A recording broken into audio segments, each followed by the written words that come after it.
Today's video is about creating histograms. Histograms are similar to bar graphs. The horizontal axis, however, will be intervals instead of single values for the class. Vertical axis will be frequency. Frequency describes a count. We could use relative frequency, and that would describe a proportion, or we could use percentage. With a histogram, the possible numerical values of the quantitative variable are partitioned into class intervals, each of which has the same width. These intervals form the scale of the horizontal axis.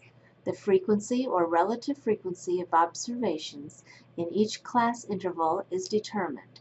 A vertical bar is placed over each class interval with the height of the bar equal to either the class frequency or class relative frequency. So our class interval describes the range of numbers above which the frequency of the measurements or relative frequency of the measurements is plotted. Frequency or relative frequency will be used for the vertical axis. Again, frequency is the number of observations, while the relative frequency is the proportion of the total number of observations falling into each class.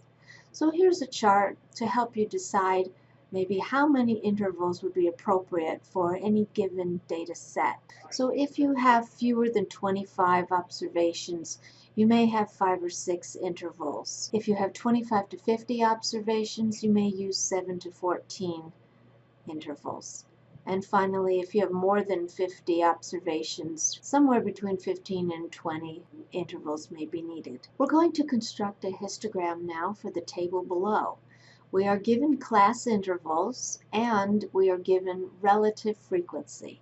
So this histogram would be a relative frequency histogram. We will graph the relative frequency histogram for the 50 measurements summarized in the accompanying relative frequency table. So we will need to draw a horizontal and a vertical axis. Next, we'll need to put titles on each axis and a title for the histogram. For the horizontal axis, this is our class interval. For the vertical axis, this is our relative frequency. The title for our histogram will be relative frequency by class. Next, we'll need to place the class intervals along this horizontal axis. Now that we have our horizontal axis labeled with intervals, we will need to indicate the relative frequencies. So looking at the table, we have 0.26, 0.33, 0.15, 0.12, and the last two are both 0.07. So I'll place a scale on my vertical axis to accommodate these values. Now that we have a scale for the vertical axis, we can create our bars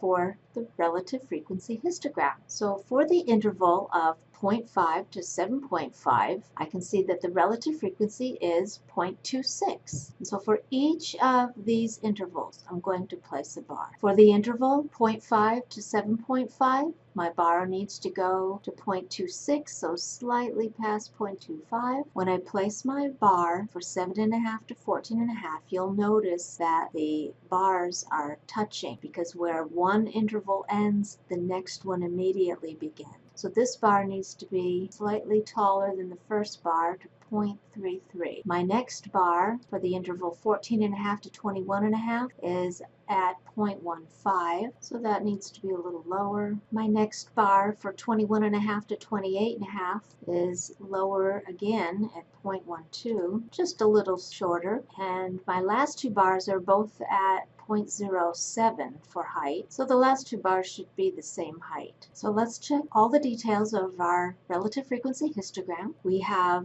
our horizontal axis representing the class interval, and all of those intervals in this case are numerical.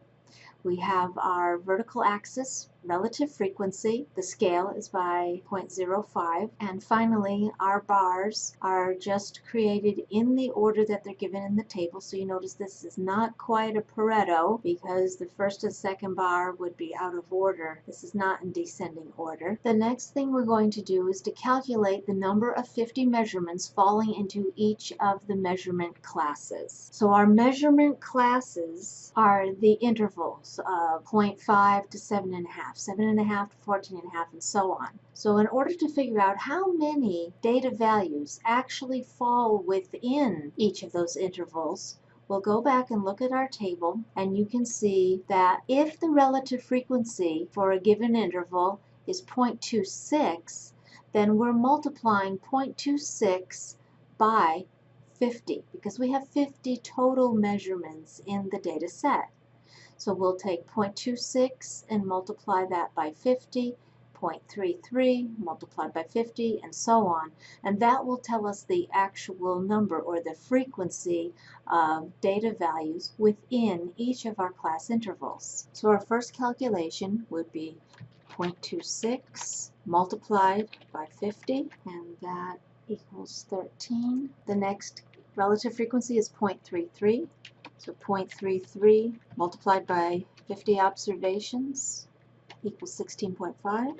Next, we have 0.15 times 50, and that will equal 7.5. Our next relative frequency is 0.12 multiplied by 50 observations, and that will equal 6. And the last two calculations are identical. We have 0.07 multiplied by 50 observations, and that equals 3.5.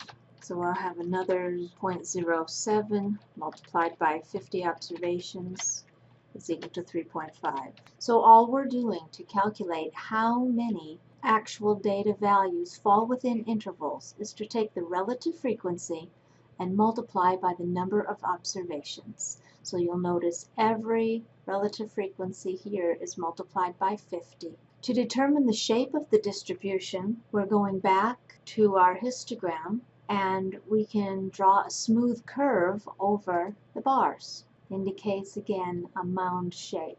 And now we know a lot more details about our data set.